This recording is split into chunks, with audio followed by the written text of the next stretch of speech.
Malaysia mungkin perlu ditantang perang. Kejahatan luar biasa ini sudah merengkuh berbagai lapisan masyarakat. Semua itu harus dihentikan, harus dilawan, dan tidak bisa dibiarkan lagi. Kita tegaskan perang, kejar mereka, tangkap mereka, hajar mereka, hantam mereka.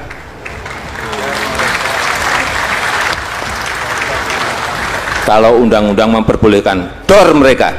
Kalau ini dibiarkan, ini bisa kemana-mana, bisa melemahkan sendi-sendi kehidupan kita berbangsa dan bernegara. Dan kata-kata sudah tidak diperlukan lagi. Kita memerlukan tindakan-tindakan yang konkret, tindakan-tindakan yang nyata. Dengan kekuatan dan kecerdasan kita bersama, kita kejar, kita tangkap, kita hajar. Dimanapun ya, saya perintahkan untuk hadir dan memberantasnya. Saya ingin tegaskan, saatnya kita perang.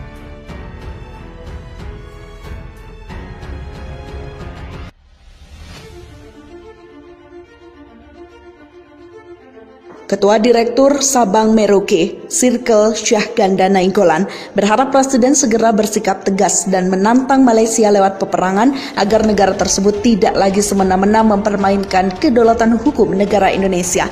Ketiga PNS itu ditangkap saat tengah mengamankan 7 nelayan liar asal Malaysia yang kedapatan mencuri ikan di perairan tersebut. Sebelumnya, polisi Malaysia sempat melepaskan tembakan 2 kali dalam perairan sah milik Indonesia.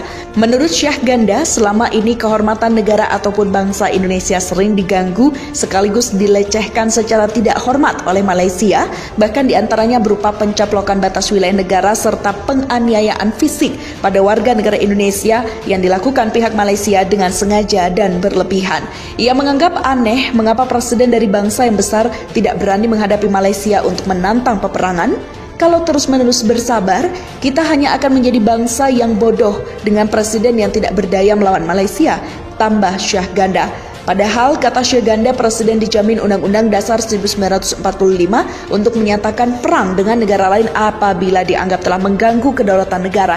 Perbatasan antara Indonesia dan Malaysia di Asia Tenggara mencakup perbatasan darat yang memisahkan kedua negara. Di Pulau Kalimantan, perbatasan maritim di sepanjang Selat Malaka, Laut Tiongkok Selatan, dan Laut Sulawesi. Demikian dikatakan Koordinator Serikat Aksi Mahasiswa Nusantara atau Semar Nusantara Antoni saat berunjuk rasa di Kedutaan Besar Malaysia pada Jumat. Anton mengatakan bahwa Komando Pelaksanaan Operasi Pengamanan Perbatasan Republik Indonesia Malaysia, Brigadir Jenderal TNI Roni marah besar atas perbuatan pekerja perusahaan negeri jiran yang merusak patok batas kedua negara. Menurut Komandan Komando Resor Militer atau Korem 121 Alam Bana Wanawai, walaupun pekerja perusahaan sawit Malaysia mengaku tak sengaja merusak patok batas negara dengan alat berat, Anton menjelaskan bahwa kejadian perusakan patok itu berdasarkan temuan dan laporan cepat dari Babinsa Desa Sungai Tekam. Laporan terkait adanya alat berat perusahaan sawit Malaysia yang membuat parit dengan telah merusak patok batas negara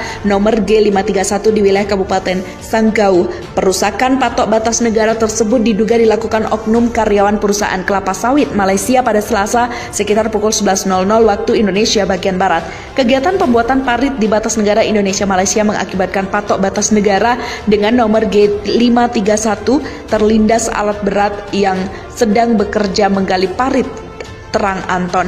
Menyikapi hal tersebut, kami yang bergabung dalam Serikat Aksi Mahasiswa Nusantara atau Semar Nusantara akan menuntut, pertama, mendesak Presiden Joko Widodo untuk memutus hubungan diplomasi Republik Indonesia dan Malaysia karena diduga perusahaan sawit Malaysia menyalahi aturan. Penganiayaan dan pemerkosaan yang dilakukan warga negara Malaysia terhadap WNI 26 TKW asal Lampung kembali membuat warga Indonesia berang terhadap Malaysia.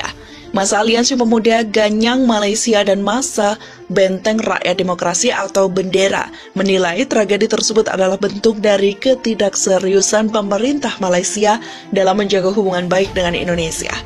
Belum kering tinta perundingan, mereka sudah mempermalukan warga negara Indonesia secara tidak beradab.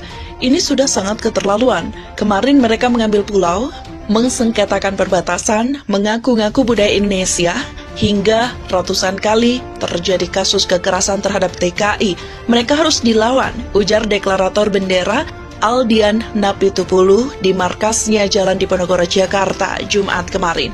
Menyikapi persoalan baru yang kembali membuat rakyat Indonesia geram terhadap Malaysia, pihaknya bahkan menyerukan pada seluruh bangsa Indonesia untuk menyingsingkan lengan baju berperang dengan Malaysia. Tidak hanya itu, bendera juga mengultimatum seluruh warga Malaysia yang ada di Indonesia agar dalam waktu 2 kali 24 jam segera meninggalkan Indonesia. Jika dalam waktu yang ditentukan masih berada di Indonesia, bendera menyatakan tidak ada satu kekuatan apapun yang dapat menjamin keselamatan mereka di Indonesia. Karena ini masalah nasionalisme dan harga diri yang diinjak-injak, kita harus tegas dalam bersikap. Jangan jadi banci yang lembek. Jika pemerintah dan TNI tidak mau berperang, buka saja baju kebesaran kalian, buka pangkat dan jabatan kalian, letakkan di bawah senjata kalian. Berikan ke kami, biar kami yang akan mengganyang Malaysia. Duta Besar RI untuk Malaysia, Hermono, mengingatkan Malaysia sedang mencuri sorotan dunia internasional karena dituduh melakukan praktek kerja paksa. Beberapa perusahaan Malaysia bahkan dikenai sanksi ekspor ke Amerika Serikat akibat tuduhan kerja paksa ini. Kasus kerja paksa diantaranya dalam bentuk tidak membayar gaji, penahanan dokumen, hingga larangan berkomunikasi. Kasus-kasus larangan seperti itu, disebut Hermono, dalam keterangan tertulis banyak dialami oleh pekerja migran Indonesia atau PMI atau TKI. Kasus kerja paksa tidak hanya terjadi di sektor rumah tangga, tetapi juga di sektor lain seperti perkebunan dan manufaktur. Sesuai catatan KBRI Kuala Lumpur selama 2021-2022, selama 2021 KBRI berhasil mengembalikan hak gaji PMI sejumlah Rp2.166.890,63 Rm atau lebih dari 7 miliar rupiah milik 206 PMI sektor rumah tangga.